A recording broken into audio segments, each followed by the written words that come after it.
The Monday night games are wrapping up. We had the Dolphins and Titans, and also the Detroit Lions and the Seattle Seahawks. We're going to go over the buys, the sells, the holds, the guys that kicked in the moon, and everything else from these games right now by going over the box score. But before we do all that, you need to click that subscribe button right now, because tomorrow we're going hot and heavy on the waiver wire. The running backs, the wide receivers, probably about 40 to 50 players deep. The next day, a bunch more players off the waiver wire, and we're using these videos to help you set your lineups later in the week. Click that button. Stop missing out. But the first game, Titans versus Dolphins. And we knew it was going to be a rough one. 31-12. We hit the over in this matchup. Mason Rudolph had to come in. Will Levis got hurt early in this matchup. Tyler Huntley was the starter, 96 yards passing. Almost 200 yards passing between both teams. Not a touchdown thrown in this game. Amon-Ra St. Brown in the other game has more touchdown passes than all three quarterbacks. Tony Pollard, 88 yards and a touchdown. Tajay Spears got a score as well. So you got some fancy production there. And it's a doozy with the wide receivers, and it's just how the game script went. I mean, you're rolling with the backup quarterback, and it's a nasty game script here. 2 catches, 31 yards, DeAndre Hopkins. 2 catches, 31 yards, Tyler Boyd. Treylon Burks got a catch. Calvin Ridley got a catch. You're not very excited about this offense. 2 catches for 20 yards for Tony Pollard, so there's 4 fantasy points there. So he did well for it in fantasy. He's about the only player that did, and you're looking at the wide receivers for the Dolphins.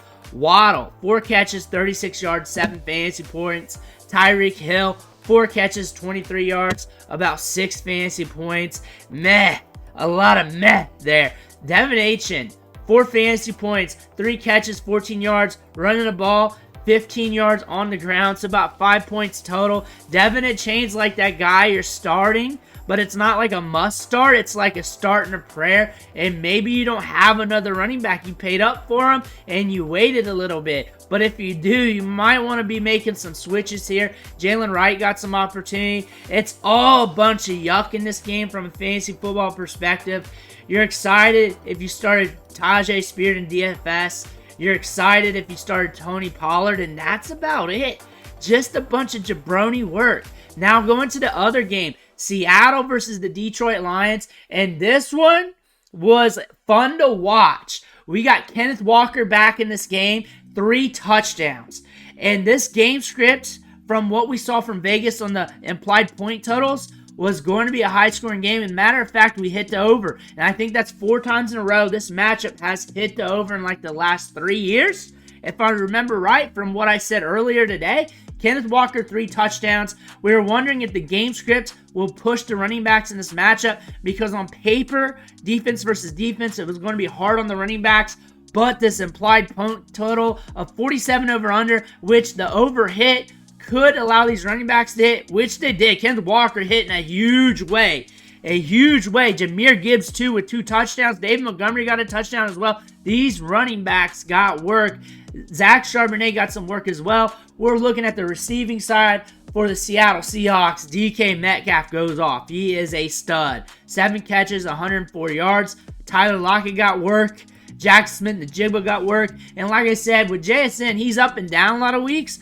But when he's going up against tough defenses where the implied point total is going to be high, he tends to get the work.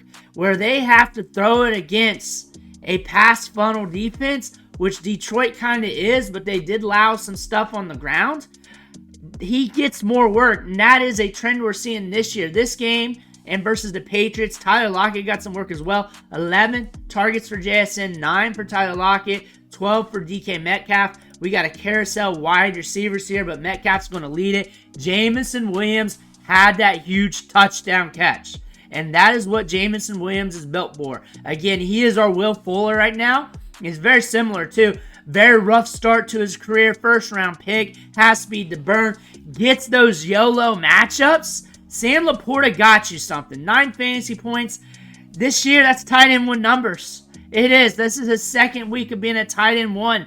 ironically, with 9 fantasy points, best week of the season as well, and almost had a touchdown. Well, he was targeted in the end zone. It was missed, though. It was overshot. Amon-Ra St. Brown, 6 catches, 45 yards, and a touchdown. Also passed for a touchdown as well. So he's getting you some fantasy production there. Montgomery got some work in the passing game. But again, this matchup was lights out. We told you to start everybody, especially in the first must-start video on Saturday. Just start everybody. Geno Smith, I had a lot of questions with him, and it was like 50-50 with some of the other ones versus him and one of the stud quarterbacks. But Jared Goff, 292 yards, 2 touchdowns, looking good. Just about everybody in this matchup looked good. There was no sneaky players in this game. The ball funneled to where it should have went funneled. Jake Bobo had a good training camp. We saw him get some run, get some opportunity. He was running a lot of routes tonight. Saw 3 targets. Laviska Shenault had some pop in the step on that one play. Again, the ball funneled to where it needed to be funneled to our usual suspects. So nobody really to point out here. Tim Patrick started to get some opportunity if you want to look at that. But again, Jameson Williams, Sam Laporta, Amon-Ra, Jahmyr Gibbs, David Montgomery. On the Seattle side, usual suspects, Kenneth Walker, the 3 amigos at wide receivers, and that's it. But when we're looking at these matchups, especially the Seattle-Detroit game, it was fun to watch. The other game, of course, snooze fest, but we had some good football on Monday night, and hopefully some of these players got you over the hump for your Week 4 matchup. Let me know, though, in the comments below. Make sure to hit that subscribe button on the way out. One thing for watching. Catch you on the next video.